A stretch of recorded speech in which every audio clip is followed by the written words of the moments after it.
इस्लामाबाद में तेजी से बदलती सियासी सूरत हाल, वज़ीर-ए-आज़म के गिर्द घेरा तंग। अपोजिशन अरकान ने इमरान खान के खिलाफ तहरीक अदम एतमाद कौमी असम्बली सेक्रेटरीट में जमा करा दी। 100 से ज़ायद अरकान के दस्तखत मौजूद, इजलास बुलाने की रिक्विजिशन भी जमा।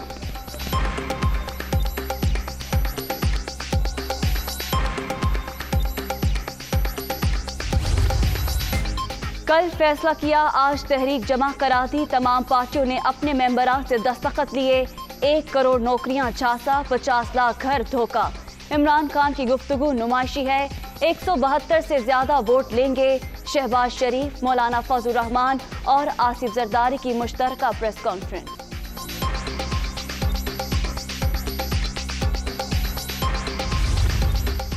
हुकूमत कहीं नहीं जा रही, इस वक्त माइंड गेम चल रही है और मैं इसका मास्टर हूँ। ऐसी शिकस्त देंगे कि ये 2028 तक नहीं उठ सकेंगे।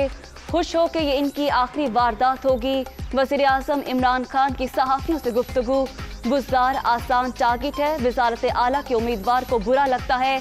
अरकान को 18 करोड़ की ऑफर्स का इंकशाफ। जहांगीर तरीन चोरों से नहीं मिलेंगे। अपोजिशन के पीछे एक नहीं कई बैरूनी हाथ हैं, वज़ीर-ए-आज़म का दावा।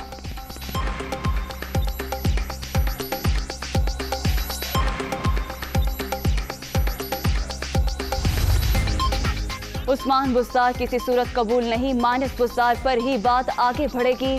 तरीन ग्रुप का 2 टोक फैसला, जहांगीर तरीन को इख्तियार दे दिया। इनकी बात आखिरी होगी। नए वज़ीर आला का नाम बताना कबल अस वक्त होगा। नुमान लंगड़ियाल की मीडिया से गुफ्तगू। और वज़ीर-ए-आज़म से वज़ीर आला पंजाब की मुलाकात। पहले भी आपका सिपाही था, आज भी आपके साथ हूँ, किसी ओहदे की लालच नहीं। उस्मान बुज़दार ने अपना इस्तीफा पेश किया।